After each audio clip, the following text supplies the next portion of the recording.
It's not easy to run a clinic in this remote corner of Borneo. Patients come in with malaria, TB, and diseases that should be treated much earlier. Check malaria, yeah? Yeah. Check malaria. Most people are extremely poor, and healthcare is either unavailable or unaffordable. But this clinic, opened since 2007, has flexible payment policies. They don't take credit cards, but they will take just about anything else, says the social entrepreneur founder, Dr. Kinnery Webb. So you can pay with baskets and woven mats, you can pay with labor, either in the clinic or in our organic garden. You can pay with seedlings that we use for reforestations or seeds. These are also eggshells which we use for compost. Kidney patient Musadin agreed to pay partly with hard cash, partly with something, well, softer. People in our clinic can actually pay with manure.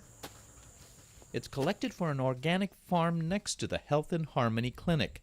Dr. Webb says the idea is to treat not just patients, but a larger rainforest ecosystem that's been under assault in Borneo for decades, starting when this vast island was under British and Dutch colonial rule and accelerating in recent years. It's not only about our physical health, which is incredibly important, and the physical health of the planet, but it's about our soul health. These rainforests and this biodiversity is exquisitely beautiful. But it's disappearing rapidly. These are the carcasses of lumber mills that fed Asia's economic boom in the 80s and 90s. They simply ran out of lumber, depleting large swaths of trees in a vast area around these factories. In their wake are oil palm plantations, producing cooking oil that's a lucrative export to markets across Asia.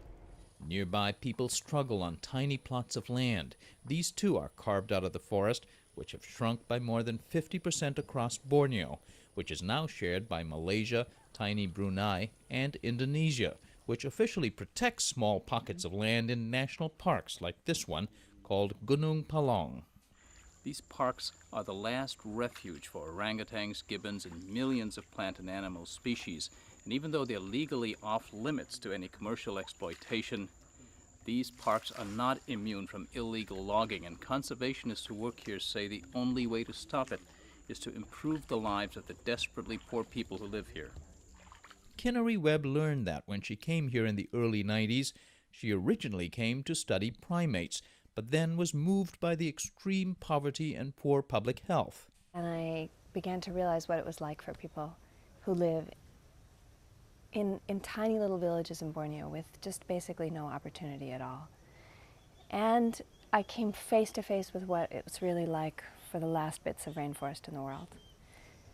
And I just began to think, you know, I could go to medical school and I could come back and I could make a difference here. And yet I never could let go of that love of the environment. And over time, we found a way to really combine those two. She also couldn't let go of her love of a botanist she met here named Campbell Webb. She finished medical school, they married, and it was Campbell Webb who first enabled the move back in 2007. Harvard University hired him to conduct research in the forest with Indonesian colleagues. We're able to be here in a large sense because I have a job that enables me to be here, and Kinnery doesn't take an income. Income for the clinic where Kinnery Webb and about 20 colleagues work comes from a patchwork of donations from U.S.-based supporters, school fundraisers, and in-kind help.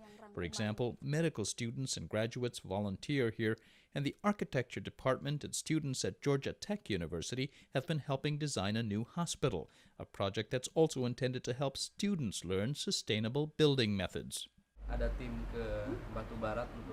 Tomorrow, we will be going to Batambara to distribute glasses and mosquito nets. About 8,000 patients have been seen in the 2 years since this 6-room facility opened, but the clinic also travels to villages surrounding the Gunung Palong Park. There's usually weeks of advance notice so people can grow seedlings.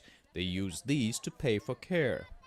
The clinic works only in so-called green villages, communities that are certified by the Park Service as free of illegal logging.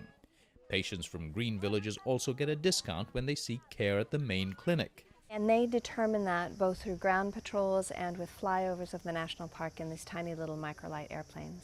We're not trying to catch people. We're just simply saying we're listening to the national park, and together with them, we're going to try and offer you incentives if you're not doing illegal logging.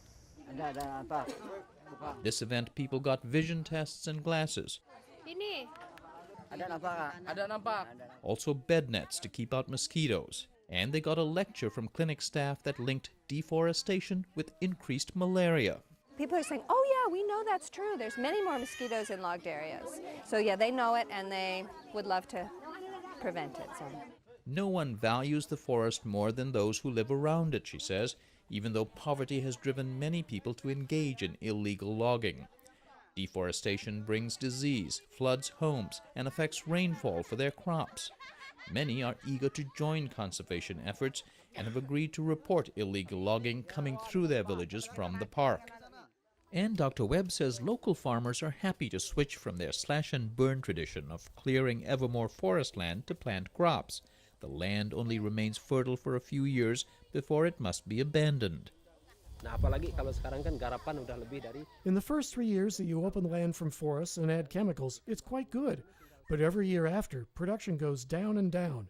Some of these fields are used 20 years or more, so they are not productive. Srikandi Ase is the leader in one of several villages where the clinic has introduced residents to organic farming, using soil enriched by compost and manure. Our old people, our honored elders, they are the ones who cut down the forests, and they are seeing the bad effects on their grandchildren. That's why we're so pleased with this training, that we are learning to do something about it. Over time, new planting and better land management should ease pressure on the forest. Campbell Webb says it will never bring back the rich biodiversity, but he says it will teach them a lot about reforestation. We'll definitely learn about what different species need, which ones are good to plant, what methods we can employ to control weeds, and all these different things. So.